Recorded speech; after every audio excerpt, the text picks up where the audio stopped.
정신병동에도 아침이 와요라는 드라마가 있습니다. 이 드라마는 이 정신병동에 처음 근무하게 된 이 간호사를 중심으로 일어난 이 에피소드를 다루고 있는 드라마입니다. 요즘에는 몸이 아픈 사람들도 있지만 마음이 아픈 사람들이 점점 많아지고 있는 이 시대 속에 이 마음이 아픈 사람들을 어떻게 우리가 바라보고 이해하고 또 도와주어야 될지에 대한 그런 참 따뜻한 울림이 있는 드라마입니다. 이 드라마 중에 이런 장면이 있습니다. 한 사람이 부잣집에 태어났습니다. 남부럽지 않게 살았습니다. 딸이 하는 일이라면 뭐든지 다 해주는 그 엄마 밑에서 이 사람이 살았습니다. 사람들이 이 사람을 바라보면서 이런 이야기를 했습니다. 나도 너처럼 살면 소원이 없겠다. 이 정도로 참 부유하고 걱정 없이, 남들이 보기에는 참 걱정 없이 살았던 그 사람의 인생이었습니다. 그런데 이 사람은 행복하지 않았습니다. 행복하지 않은 이 사람의 인생 가운데 참 이상한 행동들이 이제 나타나기 시작했습니다. 결국 이 사람이 정신병동에 입원하게 됩니다. 이 정신병동에 처음 오게 된 이 간호사가 이 사람을 처음 맡게 되면서 궁금한 생각이 들었습니다. 왜 도대체 이 사람은 아픈 것일까? 그러면서 옆에 의사에게 물어봤습니다. 도대체 뭐가 부족해서 이 사람은 아픈 것입니까? 그러자 의사가 이런 이야기를 해줍니다. 뭔가를 넘치게 가졌다고 해서 정신병에 안 걸리는 것도 아니고, 반대로 뭐가 부족하면 정신병에 걸리는 것도 아니다. 정신과는 마음의 면역력이 떨어지면 오는 데다. 뼈가 부서지면 정형외과에 가는 것이고, 감기에 걸리면 내과에 가는 것과 똑같다. 그러면서 마지막 말로 이렇게 말했어요. 누구나 언제든 약해질 수 있는 거니까. 우리는 내 문제가 아니고 제3자의 문제를 대할 때는 사실 조금은 객관적이 됩니다. 근데 이 문제가 내 문제가 되면 그때부터는 조금 달라지게 돼요. 지극히 주관적이게 됩니다. 내 문제가 가장 커 보이게 됩니다. 지금 내가 겪고 있는 이 고통이 가장 힘들고 가장 어렵게 느껴지게 됩니다. 예전에는 이 문제가 내 문제가 아니었을 때는 이 정도 문제쯤이야 내가 참 충분히 해결할 수 있을 거라고 생각했던 이 문제가 내 문제가 되면 참 그 문제가 버거워지게 되는 것입니다. 그러면서 그때 우리가 뭘 느끼게 되냐면 나의 연약함을 보게 됩니다. 내가 생각보다 강하지 않음을 그때 느끼게 됩니다. 사실 우리는 인정해야 합니다. 무엇을 인정해야 하냐면 나의 연약함을 인정해야 합니다. 우리는 누구나 언제든 약해질 수 있습니다. 내가 세상적으로 많은 것을 가지고 있다 할지라도 현실의 문제가 나를 피해가지 않습니다. 비가 오면요, 옆집에도 비가 오고 앞집에도 비가 오고 뒷집에도 비가 오면 당연히 우리 집에도 비가 오는 것입니다. 그럼 비가 오면 다 비가 오는 거예요. 우리 집만 피해가는 것이 아닙니다. 이 세상에 우리가 살면서 전혀 예측하지 못했던 일들이 하루에도 수없이 많이 일어나게 됩니다. 우리의 인생도 보면 마찬가지입니다. 전혀 뜻하지 않은 일들이 갑작스럽게 우리의 감정과 삶을 뒤덮어 버릴 때가 있습니다. 아무런 준비도 하지 않았는데, 특히 내 힘으로는 도무지 감당할 수 없는 그런 문제를 만날 때면 참 우리가 당황스럽게 됩니다. 우리 허락도 없이 갑작스럽게 찾아온 그 문제 때문에 우리가 막막하게 됩니다. 그 현실의 문제를 이겨내는 것이 참 쉽지만은 않습니다. 불안하게 돼요. 두렵고 걱정과 염려에 사로잡히게 됩니다. 그럴 때 우리는 어떤 이야기를 하게 되냐면, 어떻게 해야 될까? 어떠한 선택을 해야 될까? 난 지금 무엇을 해야 되지? 이런 질문들을 하게 됩니다. 지금 나는 어떻게 살아야 되는지. 오늘 말씀 보면 오늘 사는 우리의 모습과 별반 다르지 않는 제자들의 모습을 보게 됩니다. 우리는 오늘 말씀을 통해 지금 나는 어떻게 살아야 할까요? 라는 이 질문에 대한 답을 함께 찾아보려고 합니다. 먼저 첫 번째는 지금 여기에 계시는 예수님을 확인하라는 것입니다. 지금 여기에 계시는 예수님을 확인하라는 것입니다. 오늘 말씀은 마태복음과 마가복음, 누가복음에 모두 다 기록되어 있습니다. 우리에게 참 익숙한 말씀 중에 하나입니다. 예수님께서 배에 오셨습니다. 예수님을 따라서 이 제자들도 배에 올랐습니다. 제자들 중에는 어부가 있었습니다. 배와 바다에 익숙한 사람들입니다. 이 사람들이 아마 중심이 되어서 이 배를 움직였을 겁니다. 처음에 출발하고 건너편으로 가는 그 시간 동안에 그렇게 큰 문제가 없어 보입니다. 그런데 24절에 보니까 이렇게 말씀합니다. 바다에 큰 놀이 일어나 배가 물결에 덮이게 되었으되 예수께서는 주무시는지라. 여기에서 큰 놀이 일어났다라는 표현을 ESV 영어 성경으로 보니까 Great Storm이라고 번역하고 있습니다. 그러니까 엄청난 폭풍우를 만나게 된 것입니다. NASB 영어 성경에는 이 폭풍을 가리켜서 폭력적인, 난폭한, 격렬한이라는 의미가 담겨진 이 단어로 표현하고 있습니다. 그러니까 이것을 쉽게 정리해보면 너무 어려운 문제를 만나게 된 것입니다. 자칫 잘못하면 진짜 죽을 수도 있는 그런 엄청나게 강한 폭풍우를 이들이 만나게 된 것입니다. 이것은 평생 어부로 살았던 이 제자들조차 해결할 수 없는 그런 문제였습니다. 특히 누가복음 8장 23절에 보니까 마침 광풍이 호수에 내리치매라고 기록하고 있습니다. 다시 말해 그들이 예측하고 대비해서 미리 막아낼 수 있는 그런 문제가 아니었던 것입니다. 마침 광풍이 그 배에 내리쳤습니다. 우리의 인생도 보면 이런 상황을 만날 때가 있습니다. 사람들이 인생에 대해 이런 말을 하곤 합니다. 한 치 앞도 모르는 것이 우리의 인생이다. 어려움은 우리의 허락을 받지 않고 찾아옵니다. 그럼 내가 원하지도 않았는데 이 어려움의 문제는요, 우리의 마음의 문을 열고 확 부셔버리고 들어와 버립니다. 여기에서는 우리가 아무리 긍정적인 말과 생각을 해도 이 문제들을 참 쉽게 이겨낼 수가 없어요. 제자들이 지금 폭풍우가 몰아치고 있는데 나는 할 수 있어, 우리는 이겨낼 수 있어, 우리는 이 폭풍우를 견뎌낼 수 있어 라고 그렇게 긍정적인 생각을 한들 이 문제가 해결되냐? 그렇지 않다는 것입니다. 우리의 감정이 요동칠 때요, 이 감정의 요동침의 문제를 우리는 쉽게 막아낼 수가 없습니다. 특히 내 힘으로 도무지 해결할 수 없는 그런 문제를 만나게 되면 그때는 진짜 내가 이제 어떻게 하지? 나는 어떻게 할까? 나는 이 문제를 어떻게 헤쳐나가야 되지? 라는 그런 질문을 계속해서 하게 됩니다. 답이 안 나오게 되는 것입니다. 내가 해결할 수 있다고 생각했던 이 범위를 넘어서는 그 순간 우리는 당황하게 됩니다. 막막하게 돼요. 이럴 때 우리가 느끼는 감정을 이렇게 표현하기도 합니다. 멘붕이 왔다. 지금 제자들이 멘붕이 온 거예요. 자신들의 힘과 경험치를 넘어선 그 상황을 지금 이들이 만나게 된 것입니다. 사실 그런데요, 제자들이 만난 이 문제를 가만히 들여다보면 제자들이 실수하거나 잘못해서 이 문제가 일어났냐? 그렇지 않아요. 때로 우리의 인생에 있어서 우리가 잘못하고 실수해서 어떤 문제가 생길 때도 있습니다. 그런데 지금 이 상황은 그렇지 않다는 거예요. 인간적으로 볼 때 제자들이 지금 잘못한 것은 하나도 없습니다. 제자들이 지금 가자고 한 것이 아니었어요. 예수님께서 배를 타셨습니다. 제자들은 예수님의 뒤를 따라갔어요. 그리고 배가 출발하고 처음에는 아무런 문제 없이 잘 갔습니다. 그리고 어부가 있었잖아요. 그들에게는 평생 어부로 살았던 사람들이 있었습니다. 그 사람들이 아마 다 보고 이 정도면 이때는 아무런 문제가 없을 거라고 생각하고 출발했을 겁니다. 능숙한 전문가의 손길이 그들 안에 있었어요. 그런데 갑작스럽게 폭풍우가 그 배를 뒤덮어 버렸습니다. 갑작스럽게 온 거예요. 이 어부들도 감당할 수 없는 그런 문제를 만나게 된 것입니다.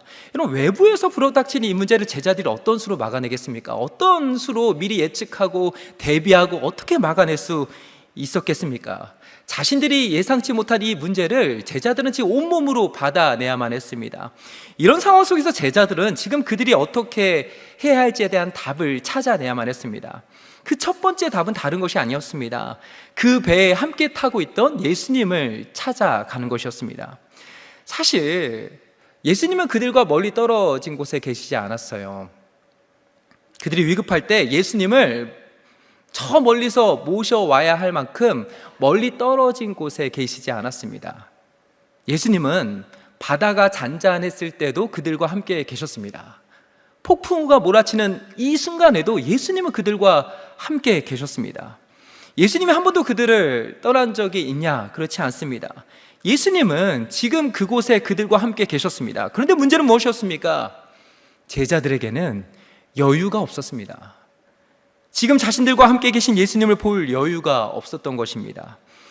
그들에게는 지금 당장 해결해야 될 문제가 너무 커 보였던 것입니다. 예수님이 계신데 지금 자신들의 힘으로 계속 문제를 해결해야 되니까 예수님을 찾거나 볼 수가 없었던 것입니다. 한가로이 문제를 해석할 여유조차 그들에게 주어져 있지 않았습니다. 지금 분초를 다투는 시급한 상황이었어요. 거센 풍랑이 그들의 눈과 마음을 뒤덮어 버렸습니다. 현실의 큰 벽이 예수님을 바라볼 수 없게 만들어 버렸습니다. 이런 상황 속에서 제자들이 먼저 해야 할 것은 다른 것이 아니었습니다. 그들 곁에 그들과 여전히 함께 계셨던 예수님을 찾고 예수님을 확인하는 것이었습니다. 저 안에 사랑하는 여러분, 우리는 날마다 확인해야 합니다. 무엇을 확인해야 하냐면 예수님이 지금 나와 함께 계심을 우리는 확인해야 합니다. 여러분, 우리가 예수님을 바라본다는 말에는요, 예수님이 나와 함께 하신다는 이 사실을 확인하는 그 의미도 담겨 있습니다. 지금 여기에 나와 함께 계시는 그 예수님을 확인하는 것입니다. 여러분, 오늘을 살아가는 성도로서 우리가 싸워야 되는 싸움은요, 예수님이 계시냐 안 계시냐 이 싸움이 아닌 것입니다. 예수님의 살아계심을 내가 확인하냐 확인하지 못하냐, 지금 이 싸움을 우리가 해야 된다는 것이에요. 예수님은 지금도 살아계셔서 내가 살아가는 이 삶의 현장, 이 삶의 한복판에 예수님이 우리와 함께 계십니다. 우리가 영적으로 뜨겁다라고 말할 때는요, 사실 예수님을 확인할 필요가 없습니다. 왜냐하면 예수님이 나와 함께 하신다는 사실을 우리가 몸소 막 느끼고 있기 때문에, 그래서 우리가 영적으로 뜨겁다 이렇게 말하는 것입니다. 근데 우리가 은혜에서 미끄러지고 영적으로 침체에 빠지게 되면 그 순간부터 예수님이 가깝게 느껴지지 않게 되는 것입니다. 예수님과 나 사이의 관계가 굉장히 멀어지게 되는 거예요. 그렇기 때문에 우리는 예배를 통해, 말씀을 통해, 또 오늘 이 기도의 자리에 나와서 우리가 확인해야 하는 것이 뭐냐면 예수님의 살아계심, 그 예수님의 선하심, 그 예수님의 신실하심을 우리는 확인해야 되는 것입니다. 다시 확인하는 자리가 바로 이 예배의 자리예요. 다시 확인하고 예수님을 바라볼 수 있게 만드는 자리가 어디냐면 기도의 자리인 것입니다. 여러분, 예수님은 우리와 함께하기 위해 이 땅에 오셨습니다. 나중에 함께 하시는 것이 아닙니다. 나중에 우리가 예수님의 마음에 드는 모습이 되면 그때 예수님이 우리와 함께 하시는 것이 아닙니다. 예수님을 모실 만한 좋은 곳이 준비되었을 때 그제서야 우리가 예수님을 모시냐, 그렇지 않다는 것입니다. 지금 여기에, 이곳에, 우리의 삶의 현장에 예수님은 변함없이 우리와 함께 계십니다. 우리가 해야 될 게 뭐냐면요, 이 사실을 확인하는 거예요. 우리를 뒤덮고 있는 세상의 수많은 문제들 속에서 우리는 그 순간에도 나와 함께 하시는 그 예수님을 찾고 확인해야 합니다. 성경을 보면 다니엘의 세 친구들이 풀무불에 던져졌습니다. 그 풀무불에 던져진 가운데 성경은 우리에게 보여주는 그 메시지가 뭐냐면 풀무불에 던져진 그 다니엘의 세 친구들과 함께 계시는 그 예수님을 바라보라는 것입니다. 그곳에 예수님이 그들과 함께 계셨다는 거예요. 성경을 통해 우리는 그것을 확인하라는 것입니다. 지금 우리는 어떻게 살아야 할까요? 우리는 확인해야 합니다. 무엇을 확인해야 하냐면 지금 여기에 변함없이 나와 함께 계시는 그 예수님, 그 예수님을 확인해야 하는 것입니다. 그런가 하면 두 번째로는 예수님께 도움을 요청해야 합니다. 오늘 보면 25절에 보면 이렇게 말씀합니다. 그 제자들이 나와 깨우며 이르되 주여 구원하소서 우리가 죽겠나이다. 세 번역 성경으로 보니까 이 구절을 보면 이렇게 번역하고 있습니다. 주님 살려주십시오, 우리가 죽게 되었습니다. 주님 살려주십시오, 우리가 죽게 되었습니다. 자, 이번에 이 말씀을 읽고 묵상하면서 참 이 제자들의 고백이 너무 현실적인 고백이라는 생각을 하게 되었습니다. 그러면서 지금 제자들이 잘한 것 중에 하나가 있다면 제자들은 24절에서 끝나지 않았어요. 24절에서만 머물러 있지 않았다는 것입니다. 25절로 갔어요. 제자들이 가장 잘한 행동 중에 하나가 뭐냐면 25절로 넘어간 것입니다. 여러분, 제자들은 인정했습니다.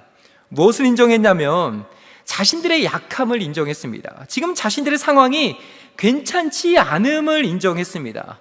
그리고는 예수님을 무작정 깨웠습니다. 모든 것을 내어놓고 예수님께 도움을 구하였습니다. 우리가 지금 죽을 것 같다고, 내가 지금 견딜 수 없다고, 나 좀 살려달라고 예수님께 지금 도움을 구하고 있는 것입니다.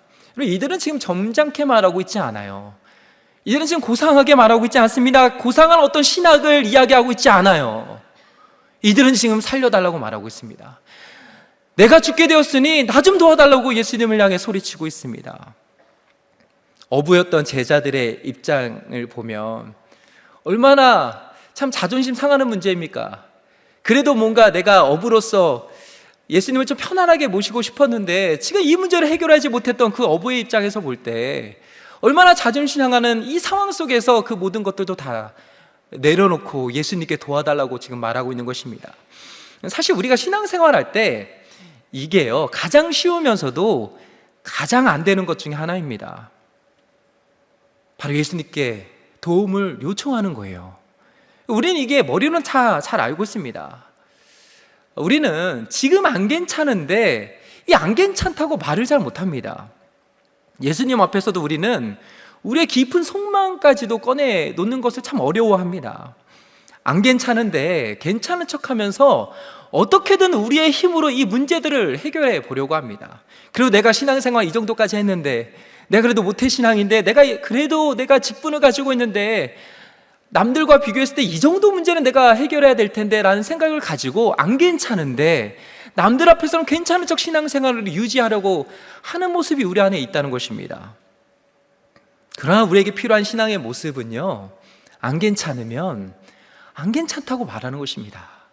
도움이 필요하면 도와달라고 요청하는 것입니다. 미국 예일대 정신의학과 교수님이신 나종호 교수님이란 분이 계십니다. 이분이 어떤 강의를 하시는데 이 강의 중에 이런 내용을 이야기하셨어요. 교수님께서 실제로 만난 환자들이 회복되고 난 다음에 가장 많이 교수님에게 하는 이야기 중에 이런 이야기를 한다고 합니다. 그때 도움을 청해서 다행이다. 그때 내 손을 그 사람이 잡아줘서 다행이다. 그때 내 손을 놓지 않아서 다행이다.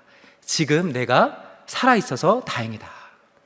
지금 제자들의 경우에도 그들이 잘한 것은 다른 것이 아니었어요.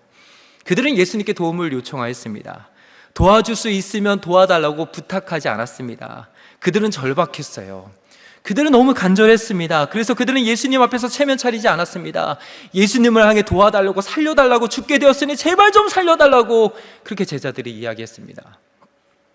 물론 우리는 이것을 모르지 않습니다. 신앙생활을 아마 조금이라도 하신 분들이라면 그래, 예수님께 도움을 구해야지, 예수님께 도움을 구해야지, 예수님께 기도해야지, 이런 이야기를 모르는 사람은 사실은 별로 없습니다. 예수님이 하신 말씀대로 그래, 구해야지, 찾아야지, 두드려야지, 그러면 예수님께서 기도에 응답해 주시겠지라는 이 사실을 우리는 모르지 않습니다. 머리로는 다 이해하고 있습니다. 그런데 문제는 무엇입니까? 신앙생활을 하면 할수록 우리 안에 드는 마음이 있다는 거예요. 그건 뭐냐면요, 바로 안 괜찮은데 괜찮은 척하는 것입니다. 내가 신앙생활을 이 정도까지 했는데 여전히 내 현실의 문제에 사로잡혀서 이제는 하나님 나라를 위해서 내가 살아가고 하나님 나라를 위해서 기도해야 되는 그런 나의 삶인데 여전히 내 현실의 문제에 사로잡히고 현실의 문제에 몰두해서 이것 때문에 도와달라고, 이것 때문에 살려달라고 그런 기도 제목을 내는 것 자체가 내 자신이 부끄러운 거예요. 내 자신이 싫은 것입니다. 이런 내 모습이 참 보기가 참 힘겨운 것입니다. 하나님 앞에서나 주위 사람들을 볼 때 내가 너무 초라해지는 거예요. 내가 그래도 믿음이 있다고 말했는데, 내가 그래도 신앙생활 내가 좀 잘했다고 생각했는데 이 정도 문제는 나도 좀 이겨내고, 그래서 간증도 하고 내가 믿음으로 잘 이겨냈습니다라고 그렇게 간증하고 싶은데 내 속마음은 그렇지 않은 거예요.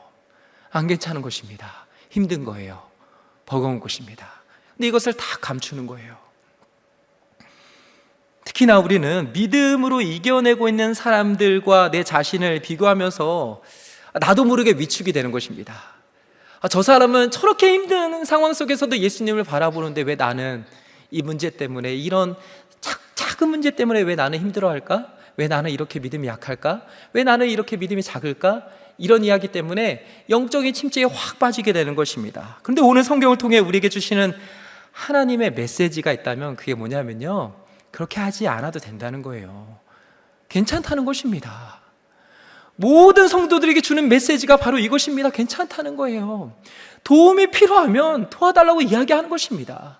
물론 우리는 신앙이 성장해야 됩니다. 성숙해져야 돼요. 그런데 성장하고 성숙해져야 되지만 예수님은요, 한 번도 우리에게 감추라고 하지 않았어요. 안 괜찮은데 괜찮은 척 하라고 말씀하신 적이 없습니다. 도움이 필요하면 도와달라는 것입니다. 예수님을 향해 도움의 손길을 내어 놓으라는 것입니다. 여러분, 하나님 앞에서 우리의 연약함을 감추려 할 필요가 없습니다. 하나님 앞에서는 우리의 모든 것들을 내어놓고 하나님께 도움을 요청해야 합니다. 제가 사람들이 저한테 목사님은 가장 존경하는 사람이 누구예요? 라고 물어보면 제가 이런 이야기를 해요. 저희 부모님이에요, 이렇게 말을 합니다. 저는 저희 아버지를 굉장히 존경합니다. 저희 아버지는 직업군인으로 평생을 사셨어요. 그러니까 정직하시고 성실하시고 지금도 4시면 일어나셔가지고 자동으로 일어나십니다. 평생을 그렇게 사셨어요. 자동으로 일어나셔서 새벽기도를 가십니다. 새벽기도 가셔가지고 자녀들을 위해서 또 목사인 저를 위해서 기도해 주세요. 네, 제가 이제 결혼하고 저희 아이가 태어나고 저는 저희 아버지를 아빠 이렇게 부르거든요. 그래서 저희 아버지가 저한테 이렇게 이야기했습니다. 이제 너도 결혼도 했고 아빠가 됐는데 아빠가 뭐냐? 아버지라고 불러라. 그런데 제가요, 싫다고 그랬습니다. 저는 아빠라고 부를 거라고 그랬어요. 지금도 전화가 오잖아요. 그러면 저는 아빠 이렇게 말해요. 저 안에 사랑하는 여러분, 우리 하나님은 어떤 분이세요? 여러분에게 하나님은 어떤 분이세요? 하나님에게 가는 것이 참 힘드십니까? 하나님 앞에 안 괜찮은데 괜찮은 척하면서 가야만 하는 분이 바로 우리 하나님이세요? 우리 하나님은 좋으신 하늘 아버지시잖아요. 아빠 아버지시잖아요.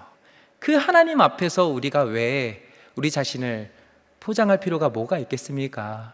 저 안에 사랑하는 여러분, 오늘 이 시간이 하나님 앞에 마음껏 우리의 연약함을 내어놓는 시간이 되시길 주님의 이름으로 축복합니다. 이제 마지막 세 번째로 우리는 우리의 믿음의 대상인 예수님을 주목해야 합니다. 이것은 예수님이 누구신지에 대한 분명한 신뢰와 확신이 우리 안에 있어야 한다는 것입니다. 오늘 말씀을 보면 26절에서 예수님은 제자들의 믿음에 대한 이야기를 먼저 꺼내십니다. 그리고는 바람과 바다를 꾸짖으십니다. 그때 어떤 일이 벌어지냐면 엄청나게 강했던 이 폭풍우가 잔잔하게 되는 놀라운 기적의 역사가 나타나게 됩니다. 그러자 27절에서 제자들이 이렇게 반응합니다. 그 사람들이 놀랍게 여겨 이르되 이가 어떠한 사람이기에 바람과 바다도 순종하는가 하더라. 세번역 성경은 이 구절을 이렇게 번역하고 있어요. 사람들은 놀라서 말하였다. 이분이 누구이기에 바람과 바다까지도 그에게 복종하는가.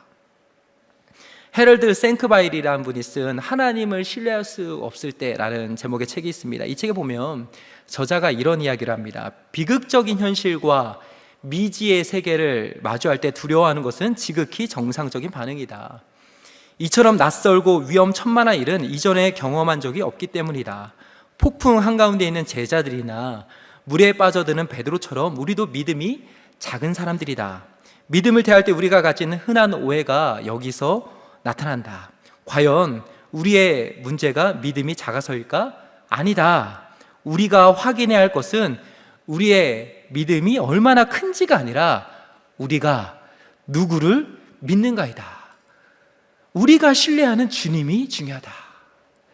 우리의 믿음의 크고 작음이 아니라 우리가 누구를 믿는가가 중요하다는 거예요. 우리가 신뢰하는 그 주님이 중요하다는 것입니다. 우리의 믿음의 대상은 예수님이에요.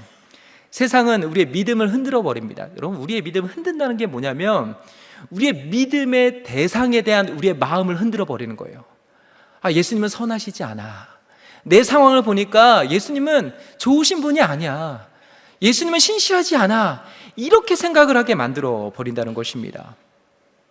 예수님은 그러나 언제나 신실하십니다. 하나님은 언제나 선하세요. 여러분, 나의 약함이 주님의 강함이 된다는 말의 뜻은요, 주님이 강하시기 때문에 나의 약함을 통해서 주님의 강하심이 드러나게 된다라는 의미가 그 안에 담겨 있습니다. 여러분, 내가 약해하지만 주님이 강해지는 게 아니에요. 주님은 이미 강하십니다. 주님은 이미 전능하세요. 그럼 우리의 연약함을 통해서 그 주님의 강하심, 원래 주님의 강하셨던 그 주님의 강하심이 우리의 연약함을 통해서 보여지게 될 뿐인 것입니다. 그러나 주님은 언제나 변함없으시고 신실하시고 우리를 끝까지 사랑하시는 그 사랑의 주님이세요. 우리 주님은요, 하나님의 열심으로 지금도 우리의 기도를 들으시고 응답해 주실 뿐만 아니라 하나님의 뜻과 계획 안에서 우리를 가장 좋은 길로 인도해 주시는 선하신 하나님이십니다. 그렇기 때문에 지금 나는 어떻게 살아야 하는 것입니까? 우리의 믿음이 아니라, 나의 믿음의 작고 큼이 아니라 우리의 믿음의 대상이신 주님을 신뢰해야 합니다. 주님의 어떠하심을 바라보고 우리가 신뢰하는 그 주님께 집중해야 합니다. 우리의 감정은요, 롤러코스터처럼 오르락내리락 합니다. 우리의 믿음도요, 뜨거울 때가 있고 차가워질 때가 있습니다. 늘 주님을 사랑하고 늘 주님을 향한 뜨거운 마음이 늘 변하지 않았으면 좋겠는데, 막상 우리가 인생을 살고 신앙생활을 하다 보면요, 참 그렇게 되는 것이 좀 쉽지는 않습니다. 그럴 때 우리는 다시 하나님의 약속을 붙들어야 합니다. 하나님의 말씀을 통해 하나님이 자신을 보여주시고 알려주신 그 하나님의 어떠하심, 그 신실하심, 선하심, 살아계심을 우리는 다시 바라봐야 합니다. 그럴 때 우리는 오늘 제자들처럼 이분이 누구이기에, 이 고백, 이 감탄과 감격이 우리 안에 회복되는 것입니다. 저와 여러분은 어떠합니까? 우리의 인생에 있어서 크고 작은 어려움과 힘든 시간을 보낼 때도 있습니다. 그럴 때 우리는 다시 예수님이 어떠한 분이신지에 대해 집중해야 합니다. 그분의 살아계심과 그분의 신실하심과 그분의 영원한 사랑에 집중해야 합니다. 우리의 상황과 환경이 예수님이 누구신지에 대해 집중하기 어렵게 만들면 우리는 그 반작용으로 예수님이 누구신지를 더 집중해야 하는 것입니다. 그리고 신뢰해야 돼요. 나의 경험이나 내 주위 사람들의 이야기에 우리의 마음이 흔들리는 것이 아니라 나를 끝까지 사랑하시고 포기하지 않으시는 그 주님을 신뢰해야 하는 것입니다. 이제 말씀 맺겠습니다. 최근에 이 Sing Again이라는 프로그램에서 우승을 한 이 홍이삭이라는 가수가 있습니다. 이 가수는요, 원래 선교사님의 자녀입니다. 지금도 이제 우간다에서 선교 사역을 하시는 선교사님의 자녀인데, 이 친구가 어렸을 때부터 이제 선교사님을 따라서 외국에서 이렇게 선교지에서 자랐습니다. 어렸을 때부터 이제 음악을 좋아했던 이분이 이제 미국의 아주 유명한 버클리 음대에도 이제 합격을 하게 되었습니다. 근데 1년 만에 휴학을 하게 되었어요.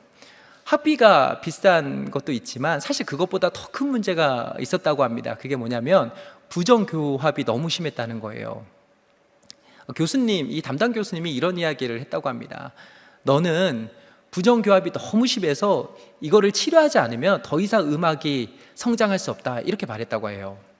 사실은 요즘은 이제 부정교합이 어렸을 때부터 이렇게 빨리 치료하면은 거의 뭐 100% 다 치료될 수 있는 건데, 이 어렸을 때부터 이 선교지에서 자라다 보니까 치료 시기를 놓친 것입니다. 그렇게 이제 실망하고 이제 한국으로 돌아오게 되었습니다. 그러면서 이제 음악을 그만둬야 되나? 내가 음악밖에 할 수 없어서 음악으로 하나님께 내 삶을 드리고 하나님께 영광을 돌리고 싶었는데 음악을 더 이상 할 수 없다고 말하니까 나는 어떻게 해야 되지? 굉장히 힘들고 외롭고 어려운 시기를 보냈다고 합니다. 이때 어느 한 교회에서 이런 상황을 알게 된 한 성도님이 이제 부정교합 치료를 할 수 있도록 도와주셨다고 해요. 근데 수술을 앞두고 수술이 잘못될 경우에 다시는 노래를 못할지도 모른다는 두려움에 확 사로잡혔답니다. 그때 이 홍이삭이라는 분이 이런 고백을 하게 되었어요. 지금까지 내 힘과 노력으로 하나님께 영광을 돌리려고 했다면 수술을 앞둔 심정은 내 힘으로 이루겠다는 마음을 내려두게 하셨다. 목소리도 수술받은 얼굴도 모두 하나님이 주신 것이다. 그러면서 자신의 인생에 있어서 가장 힘든 순간에 노래를 하나 쓰게 됐대요. 그 노래가 하나님의 세계라는 노래예요. 제가 이 노래를 처음에 듣고 너무 좋아서 지금 뭐 계속 듣고 있습니다. 근데 이 노래를 들을 때마다 다른 노래랑 다르게 이 홍이삭 이분의 그 진심과 그 삶이 이 찬양에 다 담겨 있더라고요. 그렇게 부르더라고요. 이 가사가 이렇게 시작돼요. 참 아름다운 곳이라 주님의 세계는 정말로 내가 나갔고 솔직할 수 있는 곳, 조금이라도 내 의라 말할 수 없는 이곳, 이곳은 바로 주님의 세계라. 세상은 항상 말하네 그 길이 아니라고, 곱디고운 길이 있는데 왜 힘들게 사냐고, 단순한 선택조차 내게 버겁기만 한 곳, 그래도 나는 주님만 따르리. 여기까지는 그냥 우리 CCM 찬양 같잖아요. 근데 이 찬양에 이어서 찬송가를 연결했어요. 찬송가 뭐냐면요, 참 아름다워라 주님의 세계는 저 솔로몬의 옷보다 높이 백합화. 우리 같이 할까요? 주 찬송하는 듯 저 맑은 새소리 내 아버지의 지으신 그 솜씨 깊도다. 가장 힘든데, 지금 제일 힘든데 참 아름다워라 주님의 세계는. 주님의 어떠하심을 묵상하며 다시금 감격과 감탄으로 이어진 그 다음 마지막 결론을 이렇게 맺어요. 나는 계속 걸어갑니다. 수없이 넘어져도 사람들의 방향과는 조금 다르다 해도 내가 가는 길이 주가 가르쳐준 길이니 이곳은 바로 주님의 세계라. 주 안에 사랑하는 여러분, 치열한 삶의 현장, 삶의 한복판에서 우리는 어떻게 살아가야 할까요? 예측하지 못하는 수많은 문제들이 우리의 삶을 힘들게 하고 감정을 요동치게 만드는 그 순간순간마다 여러분 꼭 기억하세요. 지금 여러분이 계신 그곳에 우리 예수님은 함께하고 계십니다. 그 사실을 꼭 확인하세요. 그리고 여러분, 안 괜찮은데 괜찮은 척 신앙생활 하지 마시고요, 괜찮아요, 예수님께 도움을 구하십시오. 살려달라고 말하세요.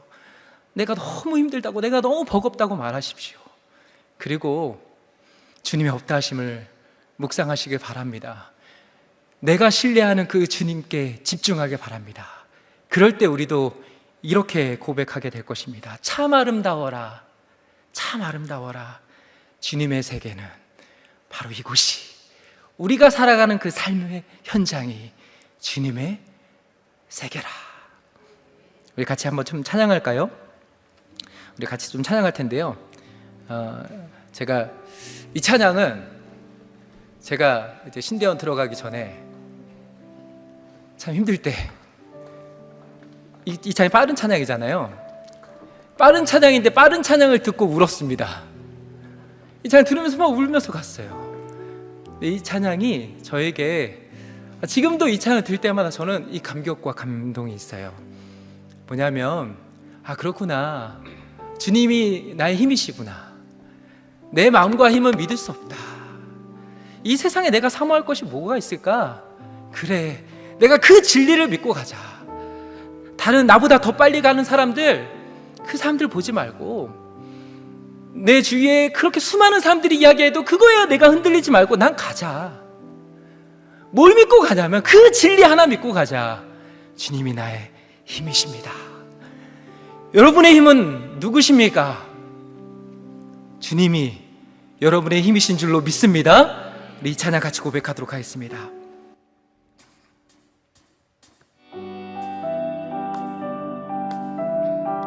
제가 좀 편곡으로 했는데요, 같이 한번 하나님 앞에 좀 마음으로 이 찬양 고백했으면 좋겠습니다. 하늘 위에 주님밖에, 하늘 위에 주님밖에 내가 사모할 자 이 세상에 없네. 내가 사모할 자 이 세상에 없네. 내 마음과 힘은 믿을 수 없네. 내 마음과 힘은 믿을 수 없네. 우리는 이거 믿고 가는 거잖아요. 오직 한 가지 그 진리를 믿 고백할까요? 주는 나의 힘이요, 주는 나의 힘이요, 주는 나의 힘이요, 영원히 주를 주는 나의 힘이요, 주는 나의 힘이요, 주는 나의 힘이요, 주는 나의 힘이요, 영원히 주를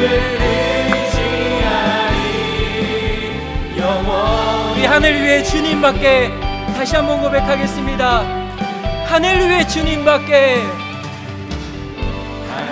지금 이곳에 우리와 함께 계시는 그 주님밖에 내가 사모할 자 그분밖에 없습니다. 여러분 다 해보셨잖아요. 내 마음과 힘은 믿을 수 없네. 내 마음과 힘은 믿을 수 없네. 오직 한 가지, 오직 한 가지, 그 진리를 우리 선포할까요? 주는 나의 힘이요, 주는 나의 힘이요, 주는 나의 힘이요, 영원히 주를 의지하리. 주는 나의 힘이요, 주는 나의 힘이요, 주는 나의 힘이요, 영원히 주를 의지하리. 영원히. 한 번만 더, 하늘 위에 주님밖에, 한 번만 다시 고백하도록 하겠습니다. 하늘 위에 주님밖에, 하늘 위에 주님. 이 고백을 여러분이 마음에 담고 우리 삶의 현장으로 돌아가시기 바랍니다. 주님, 그렇습니다. 내 마음과 힘은 믿을 수 없네.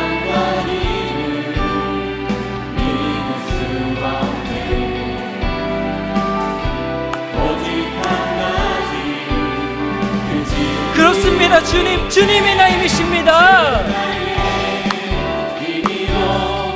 주는 나의 힘이요, 주는 나의 힘이요, 영원히 주를 의지하리.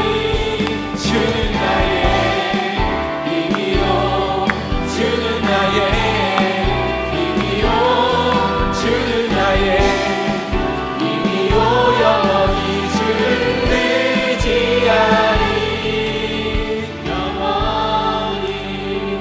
우리 기도 제목을 같이 읽을 텐데요. 우리 이런 마음으로 같이 읽고 기도하겠습니다. 시작. 무슨 일을 만나든지 지금 여기에 변함없이 나와 함께 하시는 예수님을 확인하고 다시 바라보게 하여 주옵소서. 아멘. 우리의 연약함을 인정하고 우리의 모든 것을 내어놓은 채 예수님께 도움을 요청하게 하옵소서. 아멘.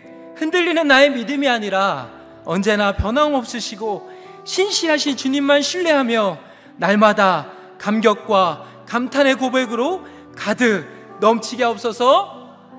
아멘. 우리 같이 이 기도 제목 가지고 기도하도록 하겠습니다. 기도하겠습니다. 하나님 아버지, 그렇습니다. 그렇습니다. 예측할 수 없는 그 문제 속에 당황하고 막막해하고